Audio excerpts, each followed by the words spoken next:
हरियाली जङ्गलमा बिहानको पहिलो सूर्यको किरणले आकाश र धरतीलाई सुनौलो बनाउँदै थियो। पन्छीहरूले चञ्चल स्वरमा गीत गाउँदै थिए र नदीको पानी सुस्त तर निरन्तर बगिरहेको थियो। यही ठाउँमा एक युवक नवीन आफ्नो जीवनको अर्थ खोज्दै भट्किरहेको थियो। उसको मनमा अनिश्चितता, डर र असफलताको पीडा भरिएको थियो। ऊ बाहिर संसार हेर्न चाहन्थ्यो, तर आफूभित्र गहिरो सवालहरूको जालमा फसेको अनुभव गर्दै थियो। नवीनका आँखामा प्रश्नहरू थिए। म के को लागि, अर्थात् जीवनको साँचो उद्देश्य के हो भनेर उसले सोचिरहेको थियो। कसरी दुःख र मोहबाट मुक्ति पाउन सकिन्छ भन्ने लाग्थ्यो। सच्चा शान्ति के हो भन्ने उसले सोच्थ्यो। उसको मनको आन्तरिक द्वन्द्व एकदमै प्रबल हुँदै थियो र उसको आत्मा बुझ्न चाहन्थ्यो कसरी जीवनमा स्थायी खुसी, साहस र ज्ञान प्राप्त गर्न सकिन्छ। त्यो बेला बुद्धको आश्रमको शान्त वातावरण नवीनको जीवनमा प्रकाशको पहिलो किरण झैँ प्रवेश गर्यो। बुद्धको अनुशासन, शान्ति र करुणाको दृष्टिले उसको हृदयको अन्धकार कम हुँदै गयो। यहाँ सुरु भयो नवीनको यात्रा, जहाँ बुद्धले उसलाई जीवनका अमूल्य शिक्षाहरू सिकाउँदै गहिरो परिवर्तन गराउनुभयो। यो कथा केवल ज्ञानको कथा मात्र होइन, बरु एक युवकको मन भय, मोह र अस्थिरतालाई चिरफार गर्दै शान्ति, धैर्य र आत्मबोधसम्म पुग्ने मार्गको कथा हो। यहाँ प्रत्येक शब्द, संवाद र घटना नवीनको जीवनमा प्रकाश फैलाउने प्रयासको प्रतिनिधित्व गर्दछ। एकपटक नवीन बुद्धको आश्रममा पुग्यो। उसको मनमा जीवनको बारेमा गहिरो जिज्ञासा थियो। ऊ दुखी थियो किनभने उसको जीवन अनिश्चित थियो, भय र असफलताले भरिएको थियो। नवीनले बुद्धलाई सोध्यो, हे गुरु, म आफ्नो जीवनमा साँचो शान्ति र सफलता कसरी पाउन सक्छु? बुद्धले उसको आँखामा शान्ति र करुणा देखेर मुस्कुराउनु भयो अनि भन्नुभयो कि नवीन, ध्यान राख, तिमी आफ्नो कर्मको स्वामी हौ। जस्तो रोप्छौ त्यस्तै फल पाउँछौ अनि त्यस्तै फल पनि भोग्नेछौ। अरूलाई दोष दिनुको सट्टा आफ्नो कर्मको जिम्मेवारी लिनुपर्छ। यदि तिमी दयालु, मेहनती र सचेत रह्यौ भने तिम्रो जीवन आफै उज्यालो हुनेछ। नवीनले ध्यान दिएर बुझ्यो उसको जीवनको आधार उसको आफ्नै निर्णय र कर्ममा निर्भर छ। बुद्धले नवीनलाई अघि सारेर भन्नुभयो, सबै कुरा परिवर्तनशील छन् नवीन। सुख, दुःख, धन, स्वास्थ्य सबै अनित्य छन्। यदि तिमी यस सत्यलाई बुझ्यौ भने मोह र असन्तोष कम हुन्छ। नवीनले महसुस गरे कि संसारका वस्तुहरू अस्थायी छन्। उसले सिक्यो चाहिँदा वा नचाहिँदा जीवनले आफै परिवर्तन हुन्छ र त्यसलाई स्वीकार्नै पर्छ। बुद्धले नवीनलाई सम्झाउनु भयो, नवीन, अत्यधिक सुख र अत्यधिक कष्ट दुवै मनलाई अशान्त पार्छ। मध्यम मार्ग अपनाऊ। जीवनमा सन्तुलन र संयमको बाटो नै साँचो शान्ति ल्याउने हो। नवीनले बुझ्यो महलको विलासिता वा कठिन तपस्या दुवै जीवनलाई पूर्ण बनाउँदैन। सन्तुलित जीवन नै उत्तम हो। बुद्धले नवीनलाई एउटा गरिब बालकलाई केही फल दिँदै भन्नुभयो, नवीन, दानले आउने खुसी स्थायी हुन्छ। दिनुमा मिल्ने सुख लिनुमा मिल्ने सुखभन्दा एकदमै गहिरो हुन्छ। जब तिमी अरूलाई खुसी दिन्छौ तिम्रो हृदय पनि खुसीले भरिन्छ। नवीनले बालकको मुस्कान देख्दा मनभित्र नयाँ प्रकाश महसुस गर्यो। फेरि बुद्धले थप्नुभयो, नवीन, धैर्य सबैभन्दा ठुलो तपस्या हो। सुरुमा तितो लाग्न सक्छ, तर यसको फल धेरै मिठो हुन्छ। कठिन परिस्थितिमा धैर्य राख नवीन। जीवनको सत्य अनुभव गर। नवीनले आफ्नो मनलाई शान्त पार्न र धैर्यका साथ जीवनको चुनौतीहरूसँग सामना गर्न प्रतिज्ञा गरे। एक दिन बुद्धले नवीनलाई जङ्गलको किनारमा बसेर भन्नुभयो, नवीन, जीवनमा सधैँ सत्य बोल, तर सत्य मात्र होइन, प्रिय पनि बोल। कसैको हानि गर्ने सत्य नबोल र झुटो भएर पनि प्रिय कुरा नबोल। नवीनले ध्यान दिए। उसले बुझ्यो सत्य भन्नु केवल इमान्दारी होइन, अरूको मनको सम्मान पनि त हो रहेछ। त्यस दिनदेखि नवीनले शब्दहरू सोच विचार गरेर बोल्ने अभ्यास गर्न थाल्यो। बुद्धले नवीनलाई नजिक बोलाएर भन्नुभयो कि सारा प्राणीप्रति मैत्री भाव राख। चाहे तिमी साना हो वा ठुलो, करुणा र मित्रता नै आत्माको साँचो शक्ति हो। नवीनले आफ्नो मनमा करुणा र दया भर्ने प्रयास गर्यो। उसले देख्यो कि जब उसले अरूसँग प्रेम र सद्भाव राख्यो उसको हृदय शान्त हुँदै गयो। बुद्धले नवीनलाई एउटा नदीको किनारमा चहकिलो घाँसको बगैँचा देखाउँदै भन्नुभयो, नवीन, साथीको चुनाव सोच विचार गरेर गर। बुद्धिमान र सच्चा मित्रसँग रह। उनीहरूले तिमीलाई प्रबुद्ध र सक्षम बनाउँछन्, तर खराब सङ्गतले तिमीलाई अर्थात् जीवनलाई तहस नहस गर्न सक्छ। नवीनले आफ्ना पुराना साथीहरूबारे सोचे। केही साथी उसको प्रगतिको लागि हितकारी थिएनन्। त्यसपछि उसले सचेत भएर सङ्गत गर्ने निर्णय गरे। बुद्धले नवीनलाई खेततर्फ लैजानुभयो, जहाँ केही मजदुर मेहनत गर्दै थिए। नवीन, अल्छीपन मृत्युको मार्ग हो, परिश्रम अमृत हो। मेहनती व्यक्ति कहिले हार्दैन। यदि तिमी निरन्तर प्रयास गर्छौ भने जीवनमा सफलता तिमीलाई पक्रिन्छ। नवीनले महसुस गरे कि कठिन प्रयास नगरी जीवनमा केही स्थायी प्राप्त हुँदैन। उसले आफ्नो काममा लगनशील बन्ने निर्णय गर्यो।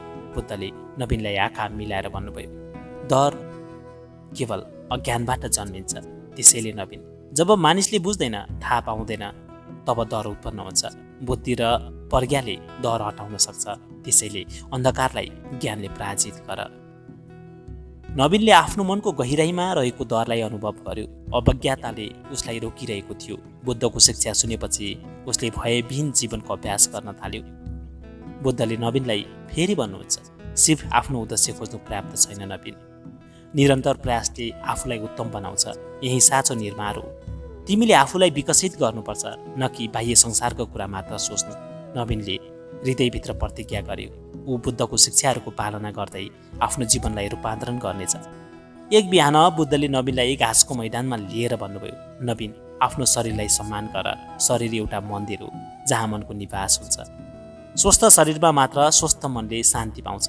त्यसैले आफ्नो शरीरको जतन गर, अनुशासन राख र यसलाई अशक्त बनाउने चिजबाट टाढा राख। नवीनले महसुस गरे कि शरीरको अवस्थाबारे होइन, मानसिक अनुशासनको कमीले पनि त जीवन असन्तुलित हुन्छ। त्यस दिनदेखि ऊ आफ्नो खानपान, विश्राम र व्यायाममा सजग बन्न थाल्यो। बुद्धले नवीनलाई एउटा उज्यालो ठाउँमा लिएर भन्नुभयो, जसरी प्रकाशले अन्धकार हटाउँछ, नवीन, त्यसै गरी ज्ञानले अज्ञानताका दुःखहरू समाप्त गरिदिन्छ। अज्ञान नै अन्धकार हो। यदि तिमी निरन्तर सिक्ने, बुझ्ने र अनुभव गर्ने प्रयास गर्यौ भने अन्धकार हट्नेछ। नवीनले आफ्ना जीवनका गल्तीहरू सम्झ्यो। कतिपटक उसले थाहा नपाएर डर, मोह र रिसमा फँसेको थियो।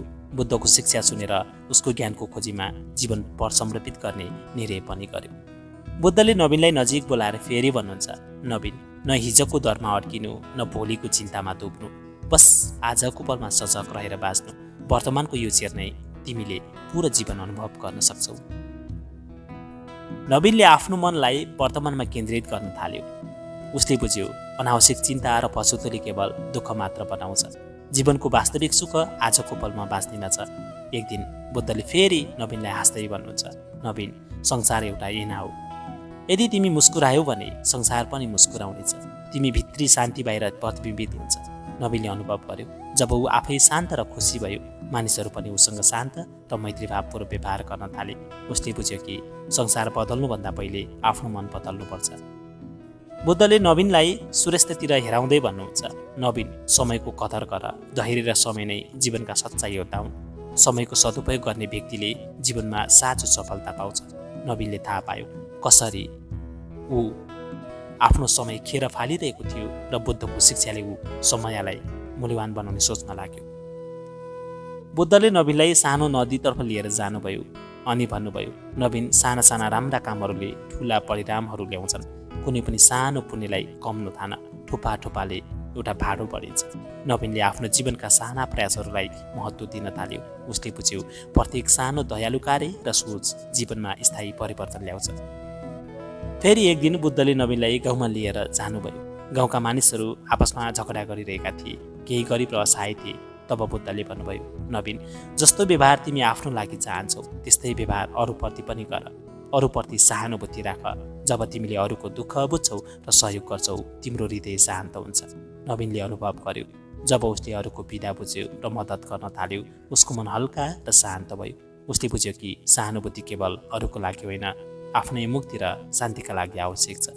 बुद्धले नवीनलाई नजिकै बोलाएर भन्नुभयो, नवीन, घेराको ठाउँमा माया फैलाऊ, अज्ञानताको ठाउँमा ज्ञानको प्रकाश फैलाऊ। जीवनको साँचो उद्देश्य यही हो, अँध्यारोलाई उज्यालो बनाऊ।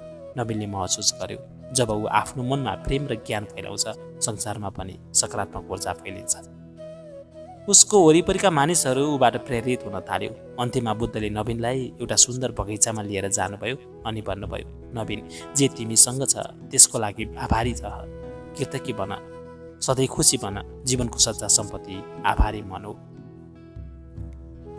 नवीनले आफ्नो जीवनलाई फेरि हेऱ्यो। उसले बुझ्यो सधैँ अरूलाई हेरेर सन्तुष्ट हुनुको सट्टा आफूलाई प्राप्त सबै कुराको मूल्याङ्कन गर्नु र कृतज्ञ गर्नु आवश्यक रहेछ। समय बित्दै गयो। नवीनले बुद्धका सबै शिक्षाहरू जीवनमा उतार्यो। उसले बुझ्यो कि कर्म, धैर्य, प्रेम, सहानुभूति, सन्तुलन र कृतज्ञता नै जीवनको आधार रहेछ। अब नवीन पहिले जस्तो भयभीत हुँदैन, अस्थिर र असन्तुष्ट हुँदैन। उसको मनमा शान्ति हुन्छ, प्रज्ञा हुन्छ र करुणा भित्रिएको थियो। ऊ जीवनमा सानातिना कठिनाइहरू आउँदा पनि स्थिर रहन्थ्यो।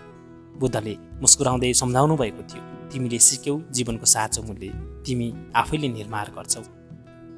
यो ज्ञान तिमीलाई केवल शान्ति मात्र दिँदैन, तिमी अरूको जीवनमा पनि प्रकाश बन्छौ। नवीनले आँखामा आँसु लिएर गुरुलाई धन्यवाद दिँदै।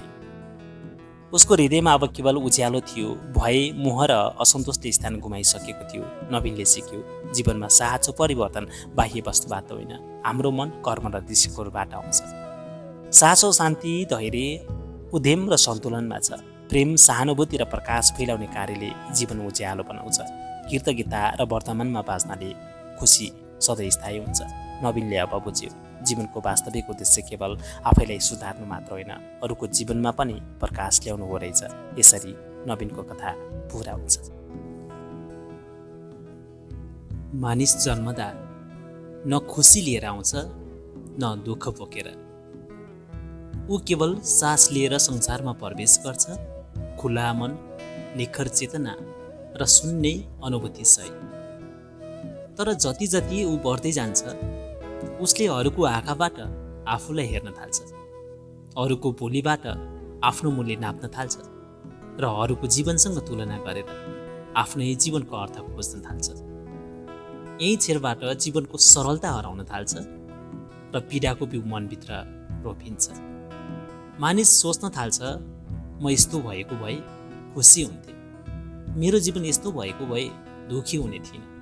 उसले बुझ्दैन कि ऊ जसरी सोचिरहेको छ त्यही सोच नै उसको जीवन बन्दैछ। जीवन उसलाई जे दिइरहेको छ त्योभन्दा बढी उसले आफ्नै मनबाट आफूलाई के दिइरहेको छ त्यो महत्त्वपूर्ण हुन्छ। साथीहरू, आजको यो कथा यही विषयमा हुनेछ। यो कथा एकदमै ज्ञानवर्धक हुनेवाला छ, त्यसैले अन्त्यसम्म सुन्नुहोला है त। अब सुरु गरौँ आजको यो ज्ञानवर्धक कथा। एक समय थियो जब गङ्गाको किनार नजिकैको एउटा सानो बस्तीमा जीवनप्रति गहिरो असन्तोष बोकेर एक युवक बस्थ्यो। उसको नाम थियो अनिरुद्ध। बाहिरबाट हेर्दा उसको जीवन सामान्य थियो। खाना लाउन कमी थिएन, शरीर स्वस्थ थियो, परिवार थियो। तर मनभित्र ऊ सधैँ जलिरहेको थियो। अरूको उन्नति देख्दा ईर्ष्या, आफ्नो कमजोरी देख्दा घृणा र जीवनको अपेक्षा अनुसार नदिँदा क्रोधले भरिन्थ्यो। ऊ हाँस्थ्यो, तर त्यो हाँसो मुखको मात्रै हुन्थ्यो, आत्माको होइन। रात पर्न साथ उसको मन प्रश्नहरूले भरिन्थ्यो। म किन खुसी छैन? अरू किन सधैँ मभन्दा अगाडि छन्? भगवान भए किन मलाई यस्तो जीवन दिने हुन्थ्यो र? अनिरुद्धले जीवनलाई दोष दिन थाल्यो। उसलाई लाग्थ्यो दुःख परिस्थिति हो, गरिबी हो, असफलता हो, अरूले दिएको अपमान हो। ऊ सोच्थ्यो यदि यी सबै हटे भने म अवश्य खुसी हुनेछु। तर ऊ कहिले आफ्नै मनतर्फ फर्केर हेर्न सक्दैन थियो। उसले बुझेन कि आगो बाहिर होइन, आफ्नै छातीभित्र बलिरहेको छ। बाहिरको संसार त केवल एना हो, भित्र जे छ त्यही देखाउने। एक दिन अनिरुद्धले सुने सहर बाहिर एउटा जङ्गलमा एक महापुरुष बस्नुहुन्छ, जसले राजमहल छाडे, ईश्वरी त्यागे र दुःखको कारण खोज्दै ज्ञान प्राप्त गर्नुभयो।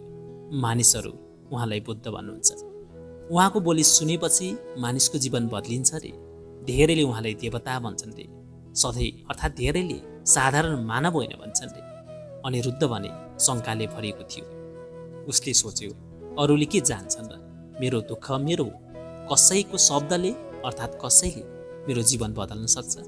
तर मनको कुनै कुनामा एउटा सानो आशाको दीप पनि थियो। सायद अन्तिम पटक सुन्नु त पर्ला। त्यही दिन ऊ जङ्गलतर्फ लाग्यो। बाटोभरि उसको मन शान्त थिएन।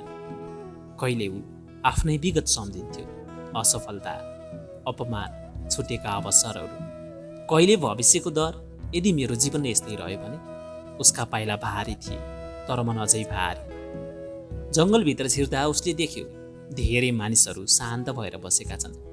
कसैको आँखामा आँसु, कसैको अनुहारमा हल्का मुस्कान। बीचमा एक साधारण वस्त्रधारी पुरुष, आँखा बन्द गरेर मौन बसेका। न कुनै आडम्बर न कुनै अहङ्कार। त्यो मानेमै अर्थात् त्यो मौनमै गहिरो शान्ति थियो। उहाँ नै हुनुहुन्थ्यो गौतम बुद्ध। बुद्धले आँखा खोल्नुभयो। त्यो दृष्टि अनिरुद्धको हृदयमा पुग्यो। न प्रश्न छ न उत्तर, केवल उपस्थितिको शक्ति। केही छिरपछि बुद्धले भन्नुभयो, मानिस दुखी होइन, ऊ आफूलाई दुखी बनाइरहेको हुन्छ। यो वाक्य अनिरुद्धको मनमा बिजुली झैँ चम्किरह्यो। उसले सोच्न थाल्यो, यो कसरी सम्भव छ? म पीडित छु, परिस्थितिले मलाई दुखी बनाएको छ। तर बुद्धको स्वर शान्त थियो, दृढ थियो।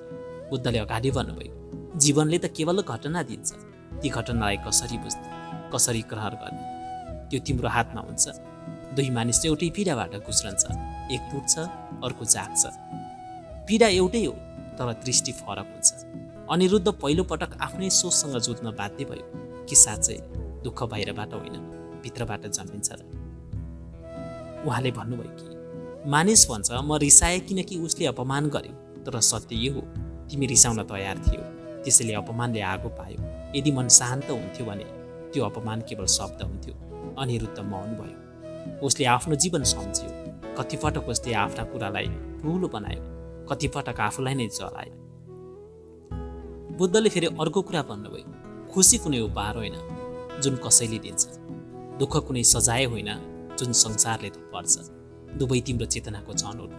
तिमी जस्तो चाहन्छौ त्यस्तै भन्छौ, किनकि तिमी हरेक चिर आफूलाई बनाइरहेका हुन्छौ।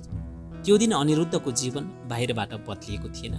घर जस्तै अर्थात् घर उस्तै थियो, समस्या उस्तै थिए, तर भित्र एउटा हलचल सुरु भएको थियो। पहिलो पटक उसले महसुस गर्यो, सायद म पीडित होइन, सर्जक हुँ। सायद मेरो जीवन मेरो हातैमै छ। यही बिन्दुबाट उसको यात्रा सुरु भयो। दुःखबाट भोग्ने होइन, चेतनामा फर्कने यात्रा। अनिरुद्ध जङ्गलबाट फर्कदा उसको पाइला उस्तै थिए, बाटो उस्तै थियो, गाउँ उस्तै थियो, तर उसको भित्री संसारमा केही हल्लिन थालेको थियो। बुद्धका शब्दहरू उसले सुनेको जस्तो मात्र थिएन, ती शब्दहरू उसका मनका भित्तामा ठोक्किँदै प्रतिध्वनित भइरहेका थिए। मानिस दुखी होइन, ऊ आफूलाई दुखी बनाइरहेको हुन्छ। यो वाक्य उसले चाहे पनि बिर्सिन सकेन। ऊ घर पुग्यो, काममा लाग्यो, मानिससँग बोल्यो, तर हरेक छेर ऊ आफ्नै प्रतिक्रियालाई हेर्न थाल्यो। कसैले सामान्य कुरा गर्दा पनि उसको मनभित्र उठ्ने भाव, ईर्ष्या, घमण्ड, असन्तोष उसले पहिलो पटक नजिकबाट देख्न थाल्यो। पहिले यी भावहरू स्वाभाविक लाग्थे, अब ती बोझ जस्तै लाग्न थाले। एक साँझ ऊ गाउँको चौतारोमा बसेको थियो। केही युवाहरू आपसमा कुरा गरिरहेका थिए। को कति कमाउँछ, को कति अगाडि पुगेको छ, को कसको भन्दा ठुलो घर बनाउँदैछ। पहिले अनिरुद्ध पनि यिनै कुरामा रमाउँथ्यो, तर आज ती शब्दहरूले उसको छाती भारी बनाइदिए। उसले महसुस गर्यो यी सबै कुराको केन्द्रमा तुलना छ। आफूले अर्थात् आफूलाई अरूसँग तुलना नगरी ऊ एक छेर पनि बस्न सकेको थिएन। अरूभन्दा कम भयो भने, दुःख बढी भयो भने घमण्ड। दुवै अवस्थामा मन शान्त अर्थात् अशान्त हुन्छ। उसले आफैलाई सोध्यो, यदि तुलना नै हटाइयो भने के बाँकी रहन्छ? त्यही रात उसलाई बुद्धको अर्को शिक्षा सम्झना आयो। मानिसले आफ्नो कर्मलाई बाहिर खोज्छ, तर कर्म त प्रत्येक विचार, प्रत्येक भावना, प्रत्येक प्रतिक्रिया हो। अनिरुद्धले बुझ्न थाल्यो। उसले अरूलाई देखेर जुन ईर्ष्या पाल्थ्यो त्यो पनि कर्म थियो। आफूलाई कम ठान्नु पनि त कर्म थियो, र त्यो कर्मले उसको मनलाई कैद गरिरहेको थियो। उसले भन्थ्यो, मेरो भाग्य यस्तो छ, तर उसले कहिल्यै देखेन कि ऊ हरेक दिन आफ्नो भाग्य आफै लेखिरहेको छ, आफ्नै सोचबाट। उसले विगत सम्झ्यो। कति अवसर उसले अरूको दरले गुमायो, कति खुसीका छेर उसले अरू मभन्दा खुसी छन् भन्ने सोच्दै बितायो। एउटै चन्द्रमा सबैले देखिरहेका थिए, तर उसको आँखामा त्यो पनि अरूको भन्दा फिक्का लाग्थ्यो। उसले बुझ्न थाल्यो, दुःखको जरो गरिबी होइन, असफलता होइन, अरूको व्यवहार होइन, दुःखको जरो त निरन्तर तुलना हो, अरूसँग कम्पिटिसन गर्नु। जबसम्म मानिसले आफूलाई अरूको तराजुमा तौलन्छ, तबसम्म ऊ कहिल्यै शान्त हुन सक्दैन। अर्को दिन ऊ फेरि जङ्गलतर्फ गयो। यसपालि प्रश्न लिएर होइन, शून्य मन लिएर गयो। बुद्ध मौन बस्नुभएको थियो। अनिरुद्ध पनि मौनमै बस्यो। केही समयपछि बुद्धले भन्नुभयो, तिमी अरू बन्न खोज्दा तिमी आफू बन्न बिर्सिन्छौ। यी शब्दहरूले उसलाई गहिरो चोट दियो, तर त्यो औषधि जस्तै थियो। उसले महसुस गर्यो ऊ कहिल्यै अनिरुद्ध भएर बाँचेकै थिएन। कहिले कसै जस्तो भन्न खोज्यो, कहिले कसैभन्दा राम्रो देखिन खोज्यो। यही दौडले उसको सास फेर्न पनि त ठकित बनाएको थियो। बुद्धले फेरि भन्नुभयो, कर्म केवल हातले गर्ने काम होइन। तिमीले अरूलाई देखेर मनमा जे सोच्यौ त्यो पनि कर्म हो। तिमीले आफूलाई जे ठान्यौ त्यो पनि कर्म हो। यही कर्मले तिमीलाई बाँध्छ। अनिरुद्धको आँखामा आँसु आयो। उसले पहिलोपटक बुझ्यो ऊ संसारको कैदी होइन, आफ्नै मनको कैदी हुँदैछ। संसार त उस्तै छ, तर उसले संसारलाई हेर्ने दृष्टि नै उसलाई बाँधिरहेको छ। त्यस रात ऊ घर फर्किँदा मन अलिक हलुका थियो। उसले ठुलो सङ्कल्प गरेन, संसार छाड्ने कुरा गरेन। उसले केवल एउटा सानो अभ्यास सुरु गर्यो। अब तुलना हुने, ऊ त्यसलाई हेर्ने तर त्यससँग बग्ने छैन। जब ईर्ष्या उठ्ने, ऊ त्यसलाई स्वीकार गर्ने तर त्यसको आदेश मान्ने छैन। यो सजिलो थिएन।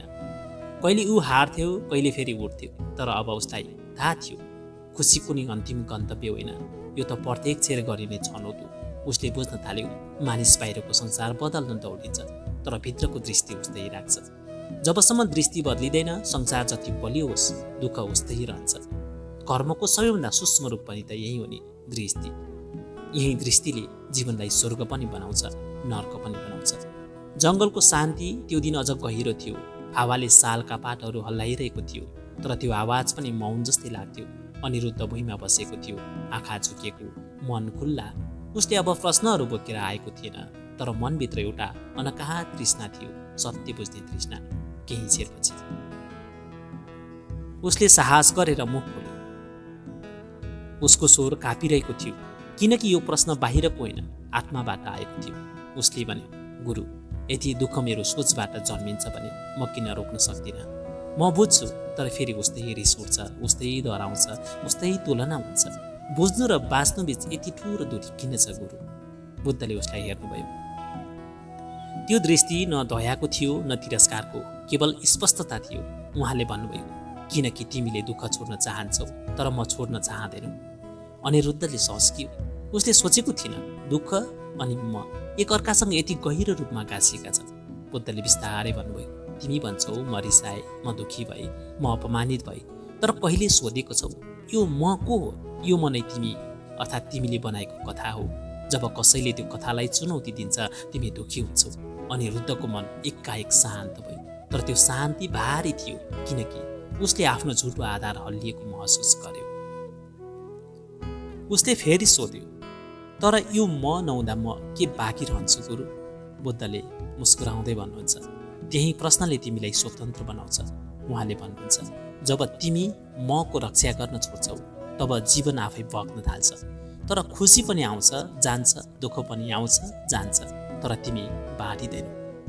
अनिरुद्धले आफ्नो जीवन सम्झ्यो। उसले कति पटक मेरो इज्जत, मेरो मान, मेरो असफलता भन्दै आफैलाई जगट्यो। कसैले उसको प्रशंसा गर्दा ऊ फुल्थ्यो, आलोचना गर्दा भासिन्थ्यो। उसले बुझ्न थाल्यो ऊ परिस्थितिको कारण दुःखी होइन, आफ्नो पहिचानको कारण दुःखी भएको रहेछ। बुद्धले फेरि भन्नुहुन्छ, तिमी नदी हेर। उसले ढुङ्गालाई दोष दिँदैन, घुम्तीहरूलाई दोष दिँदैन। ऊ बग्छ, मानिस पनि नदी जस्तै हो, तर उसले आफूलाई एउटा सानो पोखरी ठान्छ। पोखरीमा ढुङ्गा फाल्दा तरङ्ग ठुलो हुन्छ, तर नदीमा त्यही ढुङ्गा केही पनि हुँदैन। यी शब्दहरू अनिरुद्धको मनमा गहिरो गरी छाप जस्तै बसे। उसले फेरि सोध्यो, त्यसो भए खुसी कसरी खोज्ने गुरु? बुद्धले तुरुन्तै उत्तर दिनु भएन, केही छेर मौन रहनुभयो। अनि भन्नुभयो, खुसी रोज्नु भनेको राम्रो परिस्थिति रोज्नु होइन, खुसी रोज्नु भनेको प्रतिक्रिया नदिन सिक्नु हो। जब तिमी प्रतिक्रिया नदिई हेर्न सक्छौ, त्यही छेर स्वतन्त्रता सुरु हुन्छ। अनिरुद्धले त्यो छेरमै एउटा सानो प्रयोग गर्यो। नजिकै बसेको एक मानिसले उसको लुगा हेर्यो र केही फुसफुसायो। पहिले यस्तो हुँदा अनिरुद्धको मन तात्थ्यो, रिसाउँथ्यो। आज उसले त्यो भाव उठ्दै गरेको देख्यो, तर त्यससँग बग्दैन। केही सेकेन्डमा त्यो भाव हरायो। ऊ अचम्मित भयो। पहिलोपटक उसले अनुभूति गर्यो, म भाव होइन, भावको साक्षी हुन सक्छु। बुद्धले फेरि भन्नुभयो, जीवनमा जस्तो चाह्यो त्यस्तै बन्न सकिन्छ बालक, तर बाहिर बदल्दै होइन, भित्र बिउजदै। खुसी हुने कि दुःखी हुने यो संसारले तय गर्दैन। त्यो तिमी आफैले हरेक छेर रोज्छौ, चेतन भएर कि अचेतन भएर। त्यो दिन अनिरुद्ध अब जङ्गलबाट फर्कियो। उसले कुनै नयाँ उपदेश काण्ड अर्थात् कण्ठ पारेको थिएन। उसले केवल एउटा नयाँ दृष्टि पाएको थियो। संसार उस्तै थियो, मानिस उस्तै थिए, चुनौती उस्तै थिए, तर अब ऊ पीडाको गुलाम थिए। उसले बुझिसकेको थियो जीवन कुनै युद्ध होइन, जित्नुपर्ने यो त एउटा यात्रा हो रहेछ। मैले यात्रा भनेर बुझ्नुपर्ने रहेछ। अनिरुद्धको जीवनमा अब बाहिर ठुलो परिवर्तन आएको थिएन, तर भित्र एउटा नयाँ अनुशासन जन्मिँदै थियो, आफ्नै मनलाई हेर्ने अनुशासन। पहिले ऊ घटनालाई तुरुन्तै निष्कर्षमा पुर्याउँथ्यो, अब ऊ केही चेर रोकिएर भित्र के उठ्छ त्यो देख्न थालेको थियो। यही रोकावट, यही छेरिक मौन उसको जीवनको सबैभन्दा ठुलो अभ्यास बन्दै गयो। एक दिन बजारमा उसलाई सार्वजनिक रूपमा अपमान गरियो, कसैले उसको कामको आलोचना गर्यो, उसको नामलाई हल्का शब्दमा तौलियो। पहिलेको अनिरुद्ध त्यही छेर्ता थियो, आवाज उठाउँथ्यो, शब्दले चोट पुर्याउँथ्यो र रातभर मन जलिरहन्थ्यो। तर आज केही फरक भयो, चोट उस्तै थियो, शब्द उस्तै थिए, तर अनिरुद्धले त्यो चोट उठ्दै गरेको मात्र देख्यो। उसले आफैलाई सम्झायो, यो पीडा घटना होइन, यो त मेरो प्रतिक्रियाको परिणाम हो। केही छेरमै मनको आगो शान्त भयो, ऊ अचम्मित भयो। पहिलोपटक उसले देख्यो अपमानले होइन, प्रतिरोधले दुखाउँछ। त्यही साँझो फेरि जङ्गलतर्फ गयो। मौनमा बसेका गौतम बुद्धलाई देखेर ऊ शान्त भयो। बुद्धले उसलाई केही नभनी बस्न दिनुभयो। लामो मौनपछि बुद्धले भन्नुभयो, तिमीले एउटा ढोका खोलेका छौ, त्यो ढोका हो स्वीकृतिको। अनिरुद्धले बुझे, स्वीकृति भनेको अन्याय स्वीकार गर्नु होइन, स्वीकृति भनेको आफ्नै मनमा हुने सत्यलाई अस्वीकार नगर्नु।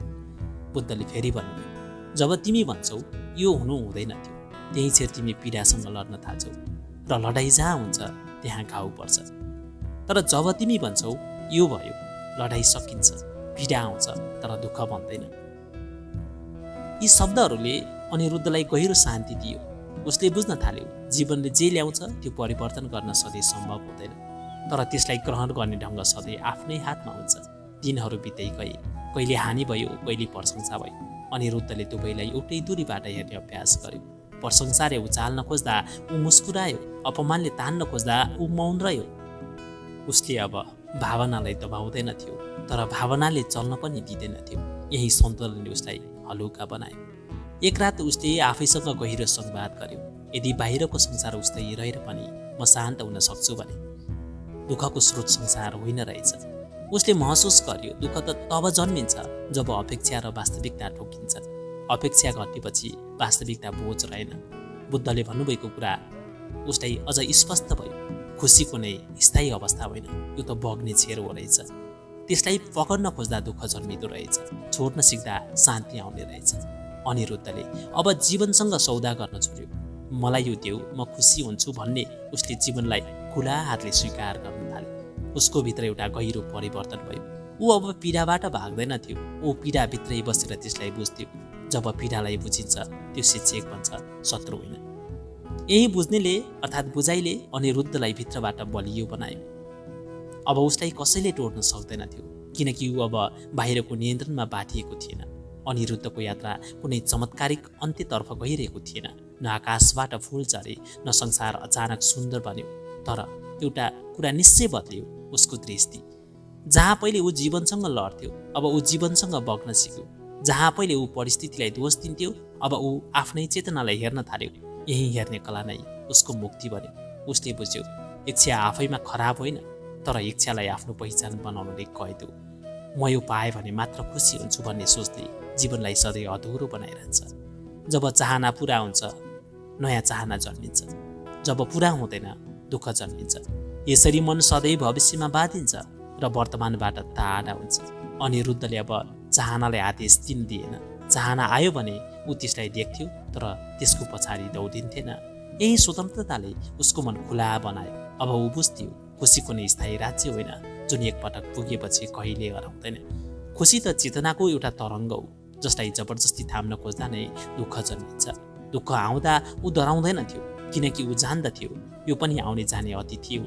यही स्वीकारले उसको मनलाई गहिरो शान्ति पनि दियो। एक अन्तिम पटक ऊ जङ्गलमा गयो। गौतम बुद्धसँग ऊ केही सोध्न चाहन्थेन, ऊ केवल कृतज्ञ हुन चाहन्थ्यो। बुद्धले उसलाई हेरेर भन्नुभयो, बालक, तिमीले केही नयाँ पाएका छैनौ, तिमीले केवल आफूलाई गुमाउन छाडेका छौ। यो वाक्य नै अनिरुद्धको सम्पूर्ण यात्राको सार बन्यो। अब अनिरुद्ध संसारमा उस्तै काम गर्थ्यो, उस्तै मानिसहरूसँग बस्थ्यो, उस्तै चुनौतीहरू भोग्थ्यो, तर ऊ पीडित थिएन, किनकि उसले बुझिसकेको थियो जीवनमा जस्तो चाह्यो त्यस्तै भन्न सकिन्छ। बाहिरका घटनाले होइन, भित्रको चेतनाले जीवनको दिशा तय गर्छ। खुसी हुने कि दुखी हुने त्यो परिस्थितिको निर्णय होइन, आफ्नै छनौट हो। यही बोध नै बुद्धको सबैभन्दा ठुलो शिक्षा हो। संसार बदल्नु पर्दैन, दृष्टि बदल्नुस्, जीवन आफै पक्कै बदलिन्छ।